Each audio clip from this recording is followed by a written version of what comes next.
Naway nanonood po kayo sa ating FB Live sa Marikina Valley Bible Baptist Church. Sige po, awitin po natin ating unang kanta.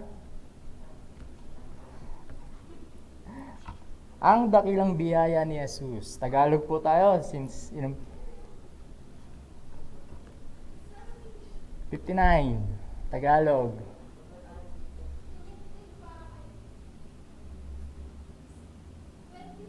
'59.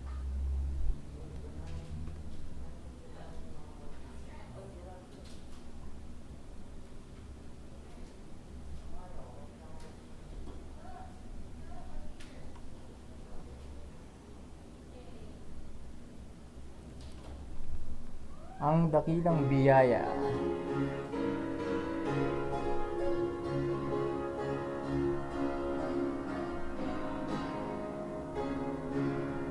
Sige po, awitin po natin on the first verse na ready, sing.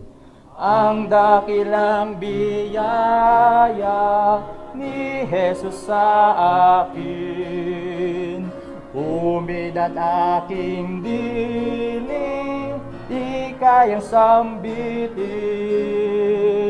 pasanin ko'y inibis, diwa ko'y lumaya, dahil sa inabot ng kanyang biyaya.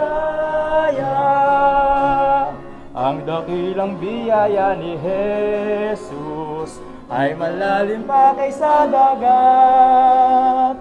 Ang dakilang biyaya at sapat o sapat, higit ang lapat sa aking sala, lampas pa sa aking kasalanan. O purihin natin ang kay Jesus na pangalan. Ang dakilang biyaya ni Jesus sa lahat, dahil di ay luminis at ako'y naligtas. Tanikalay na putol, pinalaya ako, pagkat biyaya ni Kristo. Ang dakilang biyaya ni Jesus ay malalim pa kaysa dagat. Dakilang biyaya at sapat o sapat, higit ang lapad sa aking sala, lampas pa sa aking kasalanan. O purihin natin ang kay Jesus na pangalan. Ang dakilang biyaya, kahit na pusakal, nasa lari nagiging tunay ng ang banal.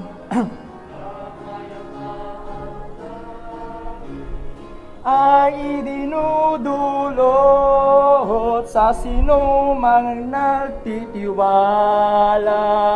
kay Jesus.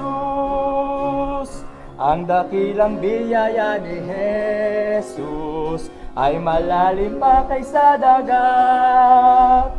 Ang dakilang biyaya at sapat o sapat, higit ang lapad sa aking sala, lampas pa sa aking kasalanan. O purihin natin ang kay Jesus na pangalan. Amen. Pangunahan po tayo ni Brother Paul sa ating panalangin.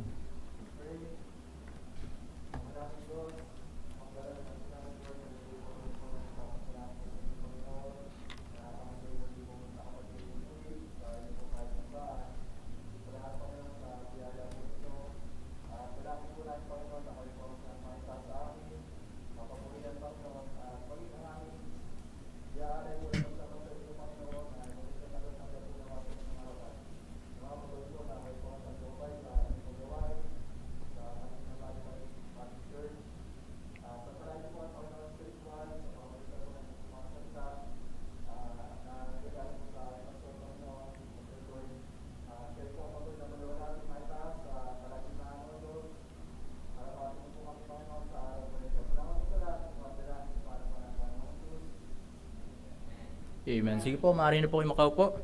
Awit pa po tayo na isang awitin, tunay kang matapat.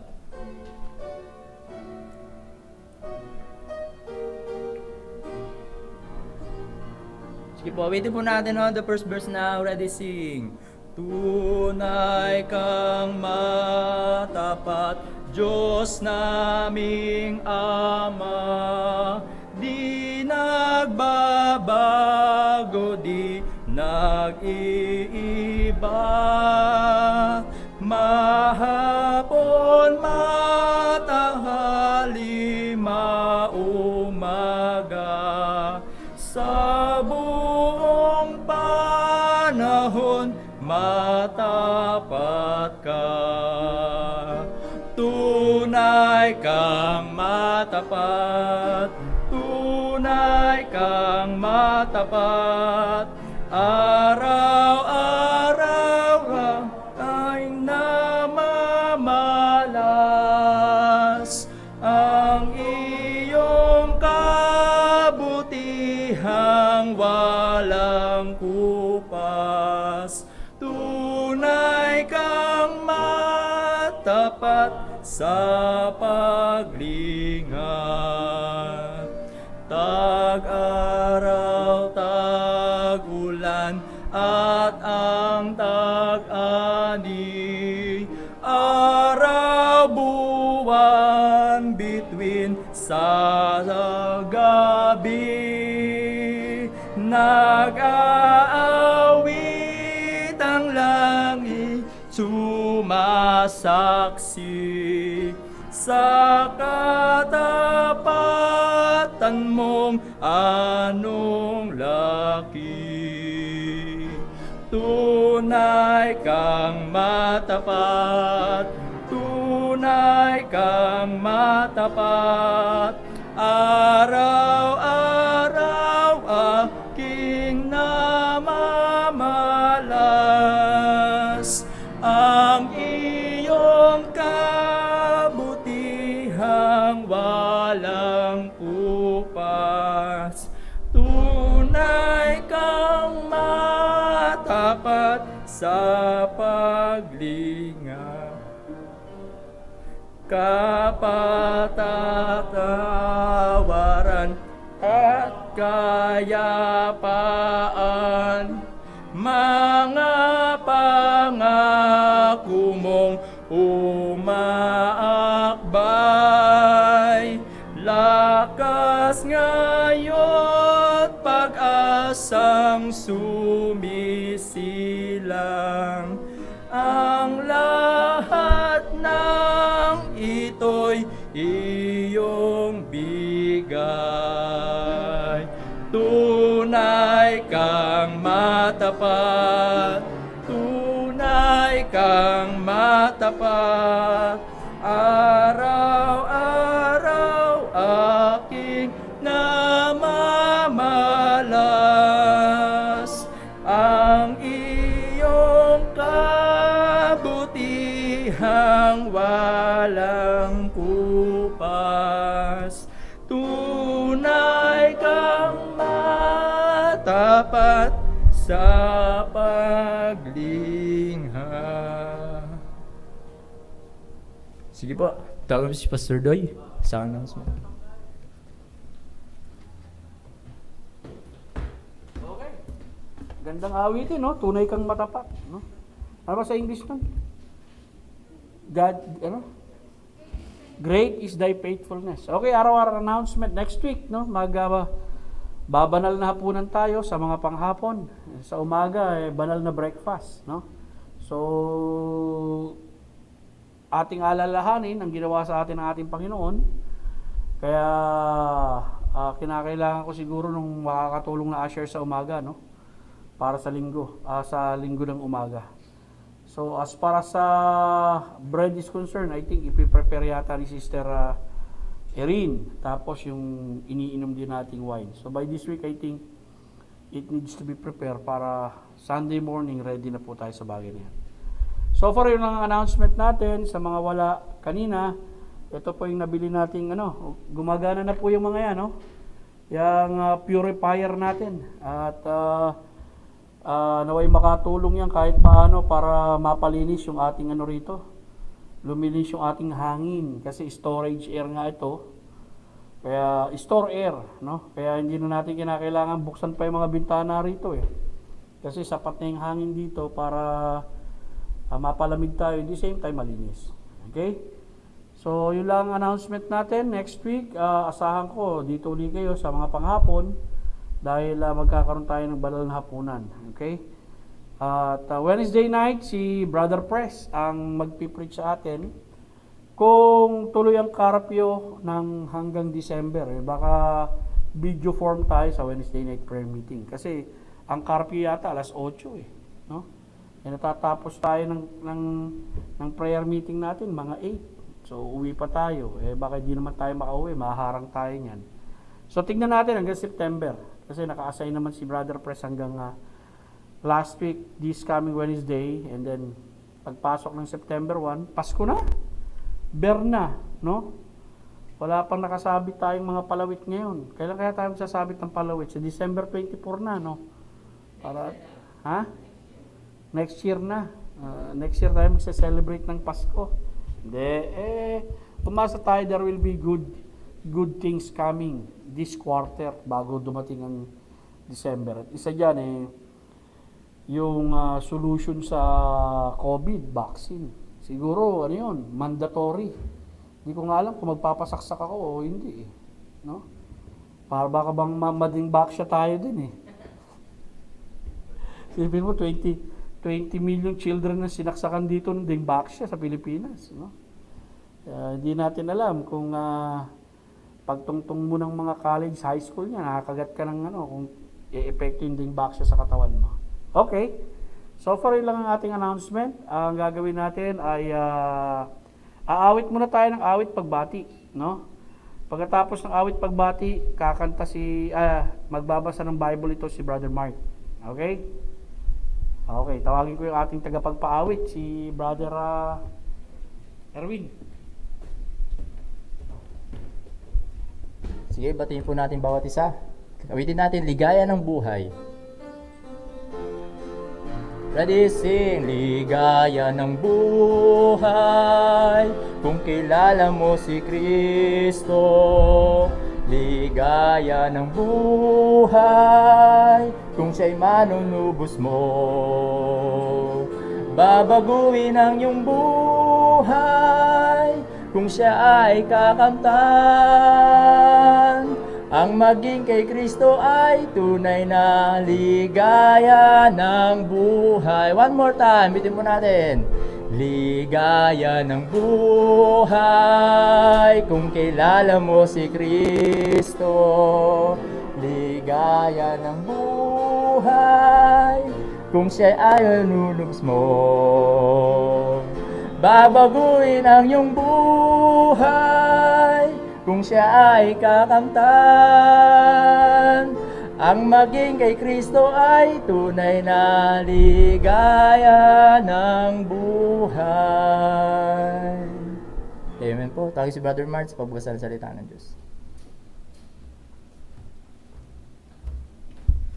Okay, magandang hapon at buksan po natin ang ating mga Bibles. Yan, sa Lucas, Kabanata 16, talata 19 hanggang 31. Lucas, Kabanata 16, talata 19 hanggang 31. Ang mayamang lalaki at si Lazaro. Sabi po dito sa talata 19, mayroong isang taong mayaman na nagsusuot ng kulay ube at pinong lino at nagpipista araw-araw sa maraming pagkain. Kasunod na talata, at sa kanyang pintuan ay nakahandusay ang isang pulubi na ang pangalay Lazaro, na puno ng mga sugat, na naghahangad na makakain mula sa mga nahuhulog sa hapag ng mayaman. Maging ang mga aso ay lumalapit at hinihimuran ang kanyang mga sugat. At nangyari, namatay ang pulubi at siya ay dinala ng mga anghel sa kandungan ni Abraham. Namatay din naman ang mayaman at inilibing. At mula sa Hades na kanyang pinagdurasahan, ay tumingala siya at nakita sa malayo si Abraham at si Lazaro sa kanyang kandungan.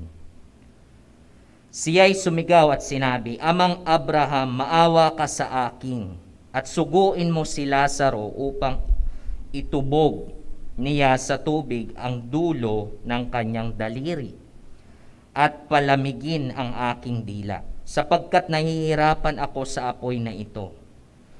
Subalit sinabi ni Abraham, Anak, alalahanin mo na sa iyong buhay ay tinanggap mo ang iyong mabubuting bagay. At si Lazaro naman ay ang masasamang bagay. Subalit ngayon ay inaaliw siya rito at ikaw ay nagdurusa. Bukod dito may isang malaking banging inilagay sa pagitan natin upang ang mga nagnanais tumawid buhat dito patungo sa inyo ay hindi maaari at wala ring makatatawid mula riyan patungo sa amin. At sinabi niya, kung gayoy pakiusap ko sa iyo, Ama, na isugo mo siya sa bahay ng aking ama. Sapagkat ako'y may 5 kapatid na lalaki upang magpatotoo sa kanila nang hindi rin sila mapunta sa dakong ito na pagdurusa. Subalit sinabi ni Abraham, nasa kanila si Moises at ang mga propeta, hayaan mo silang makinig sa kanila. Sinabi niya, hindi amang Abraham, subalit kung ang isang mula sa mga patay ay pumunta sa kanila, sila'y magsisisi. Huling talata po.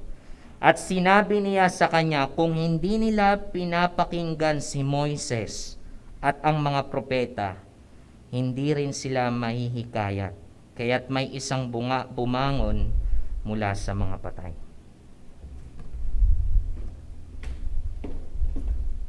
Salamat sa pagbabasa ng salita ng Diyos. Manalangin tayo. Mahabaging Diyos, Ama naming nasa langit, Ikaw na buhay na Diyos at makapangyarihan. Soberano at dakila, Ama, salamat po sa oras na ito na itinipon mo ang iyong mga anak. Nagkasama-sama sa dakong ito para muling makapanambahan sa iyo ngayong hapon. Ang dalangin ko, O Diyos, Ikaw ang maluwalhati, mapapurihan at maitanyag sa pamamagitan ng iyong anak na si Jesus. Sa oras din ito, Panginoon, kausapin mo mga kapatid na papunta pa lang rito ngayong hapon at naway makarating silang payapa, taglay ang kasiyahan na makakapanambahan sila. Ama, dinadalangin ko, patnubayan mo kami sa pag-aaral ng iyong salita at ikaw maluwalhati. Sa ngalan ni Kristo Jesus. Amen. Please be seated. Okay? Ang title ng mensahe ko sa hapong ito, bagamat binasa natin yung sa Book of Luke, no? Ay nagkakasalubong kapwa. Ito'y hinango sa Kawikaan 22, talatang 2. At ang sabi roon, ang mayaman at ang dukha ay nagkakasalubong kapwa, ang Panginoon ang may lalang sa kanilang lahat. Ganda, no? Andiyan na ba yung verse, Brad? Yan. Ang mayaman at ang dukha ay nagkakasalubong kapwa, ang Panginoon ang may lalang sa kanila. Ang tanong natin, saan sila nagkakasalubong? Okay. Of course, walang sinabing CR dito. Kakasalubong sila, no? Pero ganun pa man, may mga bagay akong nais makita ninyo.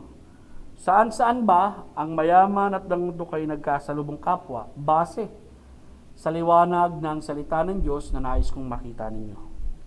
Unahin natin, no? Ang mayaman at dukay nagkakasalubong kapwa sa pinagmulan. Okay? Next slide, Brad. Yan, pinagmulan. Buhat tayo sa Diyos, ang may lalang sa atin. Unang Samuel 2:7, tignan natin. Ang Panginoon nagpapadukha at nagpapayaman. Siya ang nagpapababa at siya rin naman ang nagpapataas. So dito yung katotohanan na dapat nating malaman, mayaman ka at mapadukha ka, may pinagmulan ka, at yan ay nagbuhat sa Diyos. Ang Diyos ang may lalang sa atin. Next slide please. Awit 49, 1 hanggang 2. Dinggin ninyo ito, ninyong lahat na mga bahayan. Pakinggan ninyo, ninyong lahat na nananahan sa daigdig, ng mababa at gayon din ng mataas, ng mayaman at ng dukha na magkasama. So nagkakasalubong sila, no? Pagdating sa ganitong uri ng kalagayan na iisa ang pinagmula nila, iisa ang may lalang sa kanila.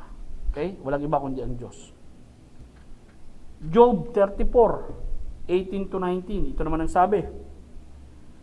Siya na nagsabi sa isang hari, ikaw ay hamak, o sa mga mahal na tao, kayo'y masasama, na hindi gumagalang sa mga pagkatao ng mga pangulo, ni nagpakundangan man sa mayaman ng higit kaysa mahirap, sapagkat silang lahat ay gawa ng kanyang mga kamay. Dito walang tinatangi ang Diyos. Nakikita natin, ipinakita yung katotohanan na silang lahat ay gawa ng Diyos. Mapamayaman at mapamahirap. Kaya nga, makikita natin, hindi natin dapat hamakin ang mahirap dahil kung hinahamak mo siya, hinahamak mo milikha sa kanya. Siya na humahamak sa kanyang kapwa ay nagkakasala. Ngunit siyang naaawa sa dukha ay mapalad siya. Bakit? Sapagkat isa ang pinagmulan natin. Mapamayaman ka o mapamahirap ka, tandaan mo, ang Diyos ang nagtataas sa iyo, ang Diyos din ang nagbababa sa iyo. Pangalawang bagay na nais kong makita ninyo, isang katotohanan na hindi dapat mabago, saan pa tayo? Ang mayaman at dukha ay nagkakasalubong kapwa. Unang-una, sa pagkapantay-pantay. Next slide, brother. Yan. Tuloy pa. Yan. Sa pagkapantay-pantay. Actually, pagkapantay-pantay. Yan. Saan tayo nagkapantay-pantay? At nagkakasalubong tayong kapwa. Ang mayaman at dukha ay nagkakasalubong kapwa dahil sa pagiging makasalanan. Okay? May pinipili ba ang kasalanan? Wala. Roma 3:10. Next slide, brother.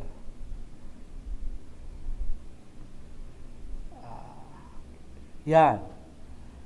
Gaya ng nasusulat, walang matuwid, wala kahit isa. So diyan tayo pantay-pantay, no? Roma 3:23. Sapagkat ang lahat ay nangagkasala nga at hindi nakaabot sa kalulatian ng Diyos. Dapat malaman ng bawat isa na nagkapantay-pantay tayo dahil sa kalagayan nating pagiging makasalanan. Walang pinipili yan. Whether ikaw ang pinakasikat at mayaman sa mundong ito, makasalanan ka. Whether ikaw ang pinakamahirap, dayok-dok ang kalagayan sa mundong ito, makasalanan ka. Galatia 3:22. Yan. Datapwat, kinulong ng kasulatan ang lahat ng mga bagay sa ilalim ng kasalanan, upang ang pangako sa pamagitan ng pananampalataya kay Jesucristo ay maibigay sa mga nagsisampalataya. So, again, pinakita yung katotohanan, ang mayaman at dukha ay nagkakasalubong kapwa sa pagiging makasalanan. Actually, ito ang dapat munang maipamukha natin sa mga tao. No? Dahil hindi tayo darating dun sa kalagayan ng tinatawag nating kaligtasan kung hindi makikita ng tao yung kalagayan nilang makasalanan. Pangalawa, nagkapantay-pantay tayo, hindi lamang sa pagiging makasalanan, kundi nagkapantay-pantay rin tayo pagdating sa kamatayan. Bakit? Kasi sabi nga sa Roma 5:12, kaya kung paano sa pamagitan ng isang tao ay pumasok ang kasalanan sa sanlibutan at ang kamatayan sa pamagitan ng kasalanan. At sa ganito ay ang kamatayan na naranasan ng lahat ng mga tao sapagkat ang lahat ay nangagkasala. So ano makikita natin dyan? Yung katotohanan ng pagpasok ng kasalanan sa sanlibutan, damay lahat. Si Abraham mayaman, di ba? Pero anong kasalanan ba ang meron si Abraham at ang kanyang pamilya? Ano yung bent ng kanilang kasalanan? Alam niyo kung ano? Pandaraya. Alala niyo, dinaya ni Abraham. Sino nga ba dinaya niya? Si Pero, no? Pinalabas niya na kapatid niya si Sarah. At ganoon din si Abimelech. Okay? Pangalawa, ginawa rin yun ni Isaac. Okay? Pangalawang eksena, katulad rin ng ginawa ni Abraham. Okay, pangatlo, ginawa rin yun nino. Ginawa rin yun ni Jacob, kay Esau. Di ba, surplanter siya. So mula kay Isaac, kay Abraham, kay Isaac, kay Jacob. Okay. Pang-apat, ginawa rin yun ng mga kapatid ni Jose. Kanino? Kay Jose. Diba, dinaya siya. Actually, sinaktan siya. Dinaya siya. Ibinenta siya.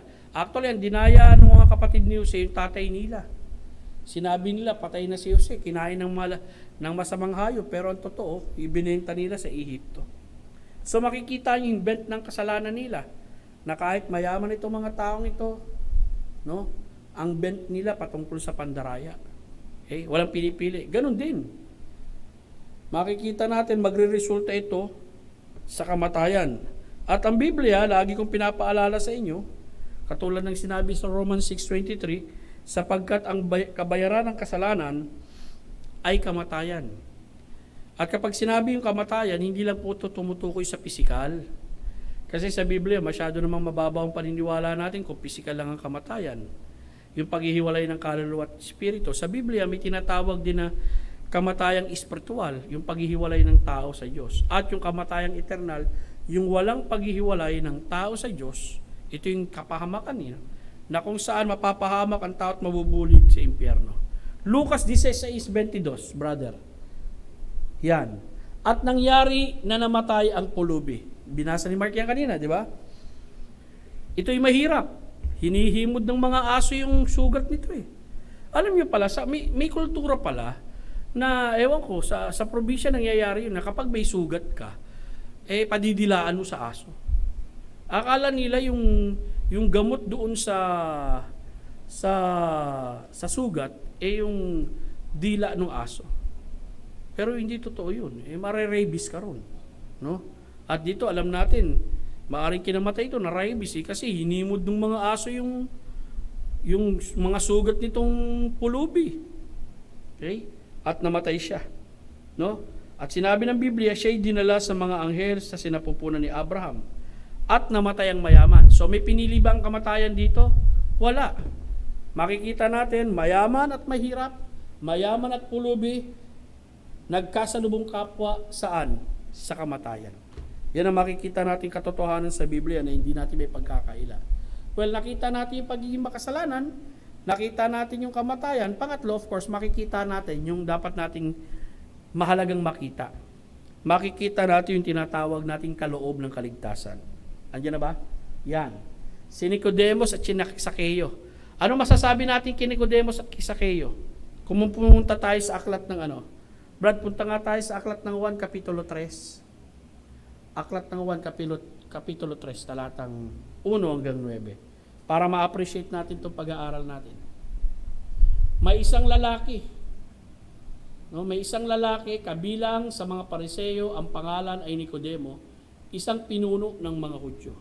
So ito si Nicodemo, ayon sa pag-aaral, kahit tignan sa Wikipedia. Dati tinignan ko yata Anger's Dictionary. Sinasabi nila ito si Nicodemo na isang pinuno ng mga Hudyo, member siya ng Sanhedrin, parang Supreme Court sa ating kapanahunan, isa sa kinikilalang mayaman sa lugar ng Jerusalem. Isa rin sa tatlong mayaman sa lugar ng Jerusalem nung mga kapanahunan na yun. So makikita natin, lumapit siya kay Jesus at nagpakonsulta siya sa Panginoon no? Pero basa ni Kristo yung kanyang damdamin. Bakit? Kasi sa paglapit niya kay Jesus, meron siyang gustong masumpungan kay Kristo. Actually, pinunganahan nga niya si Kristo ng pagiging ng compliment. Verse 2. Siya'y pumunta kay Jesus ng gabi na sinasabi sa kanya, Rabbi, ibig sabihin guro, nalalaman namin ikaw ay isang guro mula sa Diyos, sapagkat walang makagagawa ng tanda na iyong ginagawa malibang kasama niya ang Diyos. So dito, it is more of compliment, no?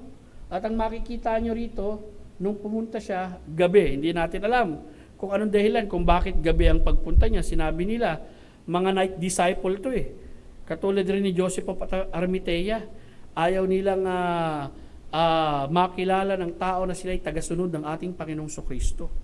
Okay? Sila Nicodemo. At kilalang tao, no? At makikita natin dito, compliment yung sinabi niya kay Kristo. Base yan doon sa Kapitulo 2, na maraming tanda na ginawa si Kristo. So ang appreciation ni Nicodemo, walang sino makagagawa ng tandang ginagawa o himala na ginagawa mo, maliban siya sa Diyos. Well, kagaya nga ng sinasabi ko sa inyo, ang pwedeng maging sagot ni Jesus Christ dito, positibo. Oo, ako'y galing sa Diyos. Pero hindi ganoon ang naging sagot ni Kristo. Pasok tayo. Sumagot si Jesus sa kanya, katotohanan, sinasabi ko sa iyo, maliban ng isang tao'y ipanganak na muli, ay hindi niya makikita ang kaharian ng Diyos. So dito pinag-uusapan natin yung born again, no? Iniuutos ba yun? Yung born again, actually, ito ang pagtutol ko dun sa reform. Kasi, of course, yung mga reform view, sa kanila yung born again, ito'y kapanganakang muli, ang tawag dun, parang pagkabuhay mula sa patay, no? Pero hindi ka paligtas nun. Kahit born again ka na, hindi ka paligtas. Kinakailangan mong manampalataya at tumanggap ka kay Kristo bilang tagapagligtas. Kasi, ang isang patay, hindi nga naman makakapanampalataya yon. Kaya lang may problema ako doon sa theory na yun, no? Dahil unang-una, base sa aking pangunawa sa born again, lalo na sa kahulugan nito, ang ibig sabihin nito, born from above, ipinanganak sa itaas. At ang kapanganakan nito, ginawa ng Espiritu ng Diyos. Na ang idea roon, ipinanganak ka sa pamilya ng Diyos. Kung ipinanganak ka na sa pamilya ng Diyos, bakit kinakailangan mo pang manampalataya? Anak ka na nga ng Diyos. Di ba? Ang lumalabas kasi, dapat una muna yung repentance and faith, pagkatapos kapanganakang muli. Sa reform, hindi ganon. Kapanganakang muli muna, bago repentance and faith. No? Ganon ang view nila. Pero dito makikita natin, iniuutos 3:7, brother, pakibasa. Diba? Sabi dyan, 3:7, 3:4 yan Yan. Huwag kang magtaka, aking sinasabi sa iyo, kailangan kayong ipanganak muli. Okay? So si Jesus Christ, basa niya si Nicodemus. Hindi niya sinabi kinakailangan kang ipanganak muli. Sa Greek kasi, yung ginamit na term dito ni Jesus Christ, kayo, plural. Ibig sabihin, hindi lang si Nicodemus, kundi yung grupo niya ng mga religious leader. Sila ay yung mga spiritual blind na tao. Kasama si Nicodemus doon. Kaya inutusan sila ni Kristo, kinakailangan kayong ipanganak muli. So dito iniuutos yung kapanganakang muli. At ang kapanganakang muli kay Yesu Kristo ay yung manalig ka sa Kanya bilang tagapagligtas. So saan sila nagkapantay-pantay? Itong mayamang ito, kinakailangan niyang ipanganak muli at makaranas siya ng kaligtasan kay Yesu Kristo. Well, the rest is history. Alam natin si Nicodemus naging tunay na Kristiyano, no? Pangalawa rito, isang mayaman din na makikita natin si Zaccheo. Paborito ko to kasi magkasing height yata kami nito, no? Maliit na tao ito si Zaccheo, pero mayaman. Bakit? Tax collector Okay?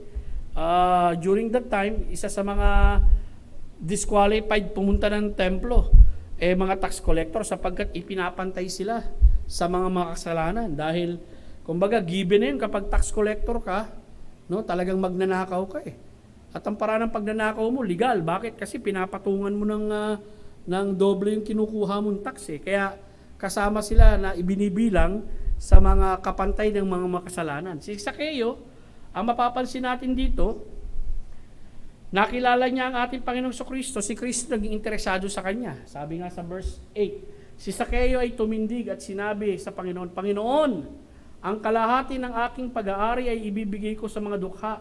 At kung sa pamagitan ng pandaraya ay may kinuha ako sa kanino mang tao, babayaran ko siya ng 4 ulit. Ano makikita mo rito? Restitution. Gumawa siya ng mali sa kanyang kapwa, itinutuwid niya yung mali sa kanyang kapwa. Okay? Hindi lang basta sorry kundi nire-restore niya yung dapat ma-restore na kaya niyang gawin. Tuloy tayo sa verse 9. At sinabi sa kanya ni Jesus, dumating sa bahay na ito ngayon ang kaligtasan sapagkat siya man ay anak din ni Abraham. Ibig sabihin, Hudyo rin siya. Verse 10, sapagkat ang anak ng tao ay dumating upang hanapin at iligtas ang nawala. Sino yun? Si Zaccheo. Mayaman ba si Zaccheo? Yes. Well, wala rito sa text natin. Isa sa mapapansin nating tinamaan din ng kaligtasan yung makikita natin sa Lucas Kapitulo 7, brother. Pumunta tayo sa Lucas Kapitulo 7. Ito yung gate crusher, no, na babae. 7 Kapitulo 59 yata, Brad. 7:59. May 59 ba?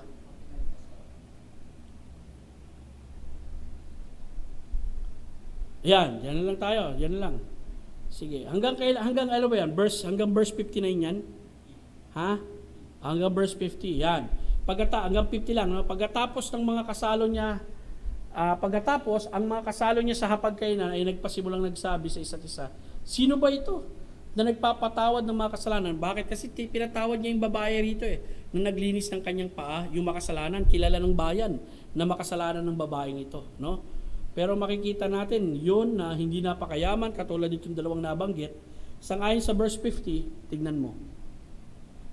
Sinabi niya sa babae, iniligtas ka ng iyong pananampalataya, humayo kang payapa. Now, nakita natin saan tayo nagkapantay-pantay. Unang-una, nagkapantay-pantay tayo sa pagiging makasalanan. Pangalawa, nagkapantay-pantay tayo sa kamatayan. Pangatlo, nagkapantay-pantay tayo sa tinatawag nating kaligtasan. Meron pa. Yung tatlong major points natin, nagkapantay-pantay tayo sa tinatawag nating ang mayaman at dukay nagkakasalubong kapwa. Una, sa pinagbulan. Pangalawa, sa pagkapantay-pantay. Pangatlo, ito, no? Next slide, brother. Hindi ko na nga pala nabasa 'yon, no? Sige, balikan nga natin, Brad, yung Santiago 2:5, habol lang Kasi ang binanggit dito mahirap, no? Dinggin ninyo mga minamahal kong kapatid. Hindi baga pinili ng Diyos ang mga dukha sa sanlibutan ito upang maging mayaman sa pananampalataya at mga tagapagmana ng kahariang ipinangako niya sa mga nagsisiibig sa Kanya. So dito makikita natin, no?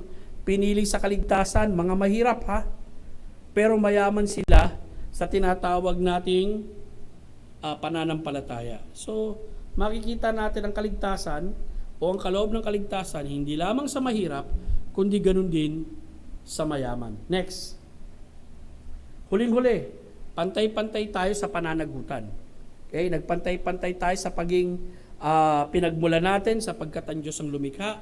Okay, pangalawa, ang mayaman at dukay nagkakasalubong kapwa sa pagkapantay-pantay na makasalanan, mamamatay, at may kaligtasan. Pangatlo, pananagutan.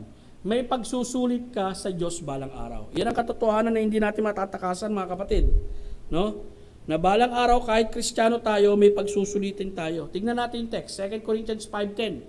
Paborito natin ito, no? Kasi ito yung tinatawag nating judgment seat of Christ, no? Sapagkat tayong lahat ay kinakailangan mahayag sa harapan ng hukuman ni Kristo upang tumanggap ang bawat isa ng mga bagay na ginawa sa pamagitan ng katawan, sa pamagitan ng katawan ayon sa ginawa niya maging mabuti o masama. At lagi kong binabanggit sa inyo mga minamahal na yung mabuti rito, okay, ang issue diyan yung tinatawag nating value.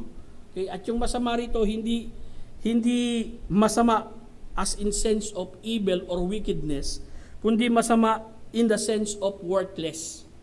Worthless. Bakit? Kasi ang issue rito doon sa hukuman ni Kristo, yung judgment seat of Christ, ito yung ipagsusulit mo pagkatapos mong naging Kristiyano. Pastor, nung hindi pa ako Kristiyano, bayad na ba yun? Nahatulan na yun? Yes. Yung kasalanan mo, nahatulan na sa krus ng Kalbaryo nung hindi ka Kristiyano. Okay?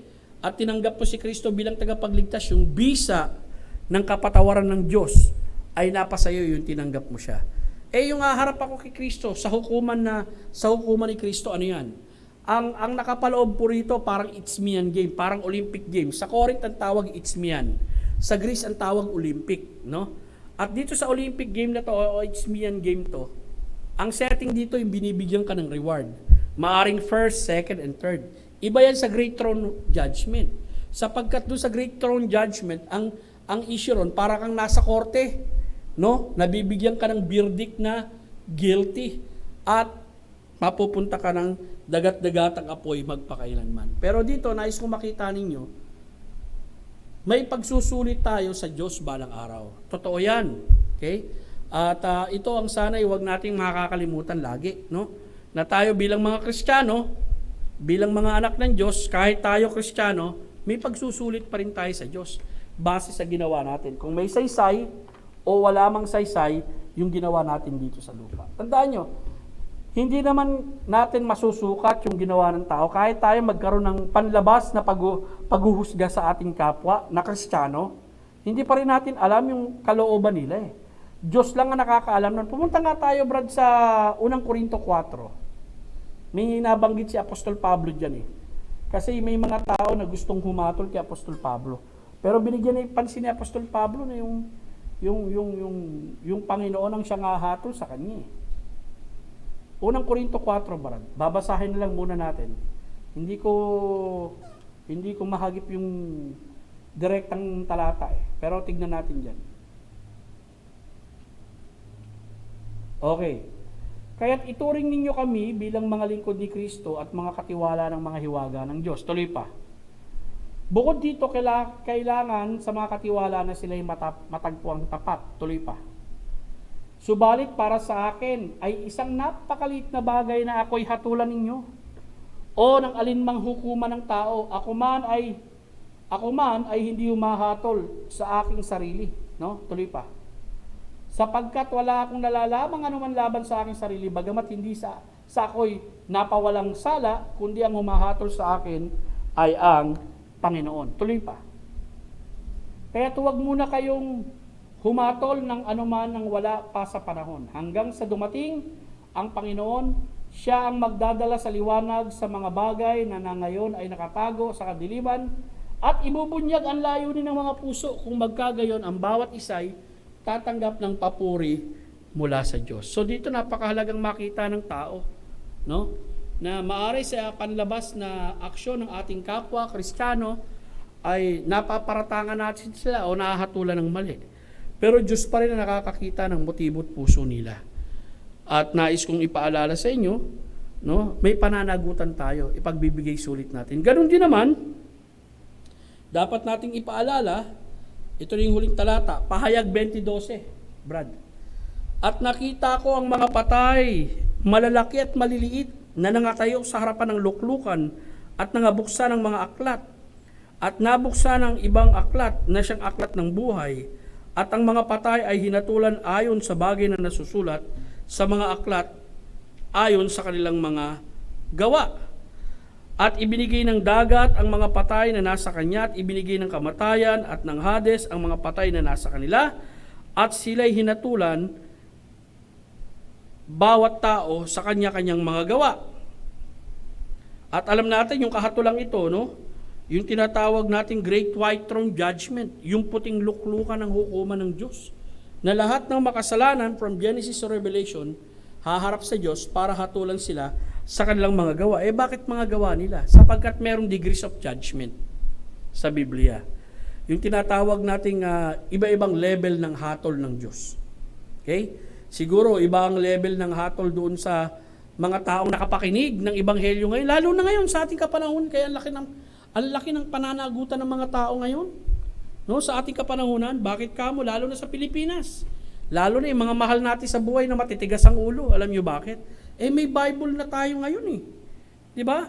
May Bible na. Ang dami nilang oportunidad para makapakinig sila ng salita ng ating Panginoong Jesucristo. Ang dami nilang pagkakataon para makadalo sila ng isang Christian church or bigyan ng pansin ang pangangaral ng ebanghelyo. O may eri nga eh, mapa YouTube, mapa television, no?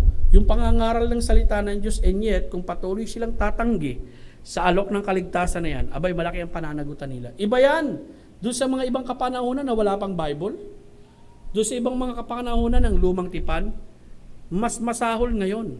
Bakit kamo? Bagamat ganun pa rin ang prinsipyo na masasabi natin may ipinahayag ang Diyos na mga bagay sa kanila para malaman nila ang tungkol sa Diyos. Pero sa ating kapanahunan, abay napakarami. Bakit kamo? Eh meron na ngang may divine revelation na nga ang Diyos sa atin sa pamagitan ng kanyang nilikha. Tapos 2,000 years ago, lumabas ang ating Panginoong Jesucristo. Pwede mo ito pag-aralan historically. Tapos ngayon, meron pang ibinigay na Bible sa atin. And yet, patuloy mong tatanggihan ang alok na kaligtasan ng Diyos. Naku, ang laki ng pananagutan mo sa Diyos. Kaya, mga manamahal, 3 bagay na nais kong makita ninyo sa hapong ito. Ang mayaman at alidukha, nagkakasalubong kapwa. Una, nagkakasalubong sila sa pinagmulan, buhat sa Diyos ang may lalang sa ating lahat. Pangalawa, nagkakasalubong sila dahil sa pagkapantay-pantay. Lahat tayo makasalanan, may kamatayan at may kaligtasan. Pangatlo, ang mayaman at dukhay nagkakasalubong kapwa sa pananagutan. Okay? Mananagot tayo kahit Kristiyano tayo sapagkat merong judgment seat of Christ. At lalo nang mananagot ang makasalanan sapagkat may tinatawag na Great White Throne Judgment. Yan lamang po ang hamon ko sa inyo, no? Ang mayaman at dukhay nagkakasalubong kapwa. Magandang hapon po sa inyong lahat. And I hope and pray, no? Please be here also next week sapagkat next week yung banal nating hapunan. Isa sa mahalagang bagay na ginagawa natin sa church sa pagpapaalala, no, sa muling sa tinatawag nating kamatayan ng ating Panginoong Kristo habang inaantayin natin ang kanyang muling pagbabalik. Okay? Tumayo po tayong lahat. Mananalangin muna tayo. Kasama na rin yung offering doon sa ating pananalangin. Asan ba si Jeff? Nandun ba sa loob yung ano? Pakitignan nga Brad yung ano kung nasa loob.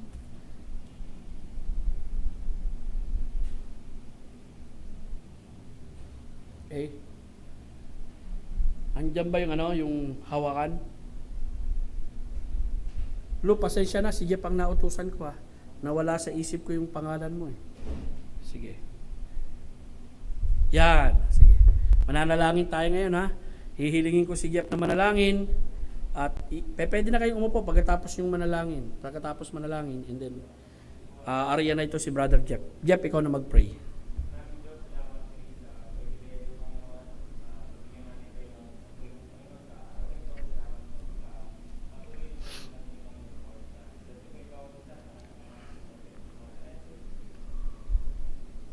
Amen.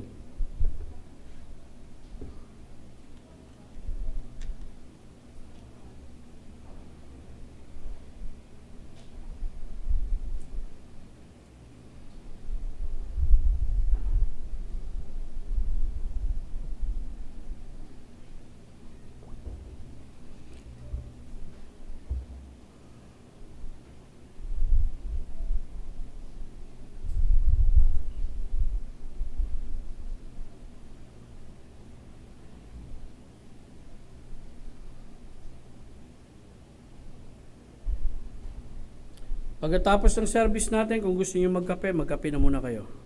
Ay, siya nga pala, may announcement ako, nasabi ko yata, no? Ayan na yung mga bagong ano natin, yung purifier.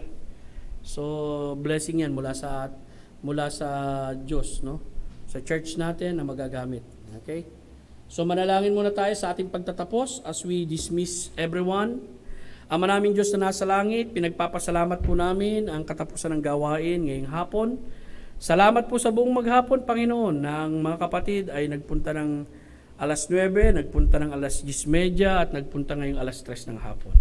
It is a joy to see them, O God. It is a joy, Lord, na makapanayam sila, makakwentuhan, makafellowship at makamusta. Dalangin ko patuloy na ingatan mo yung mga kapatid naming nanonood sa mga oras na ito, sa kanilang mga bahay, ang aming mga senior citizen, maging ang mga kabataan, Panginoon, na kapag dumating na Panginoon ang oportunidad na pwede na silang makapunta rito sa church at maayos-ayos at malinis-linis na ang aming paligid, dalangin ko Panginoon naway maging masigasig sila sa pagdalo. Ihanda mo Panginoon ang puso ng bawat isa sa susunod na linggo sa aming pagsasagawa ng banal na pag-aalaala sa iyo Panginoon sa araw na yon. Lahat pong ito'y dalangin namin sa ngalan ni Kristo Jesus. Amen. Okay, you're dismissed, and if you want to drink some coffee,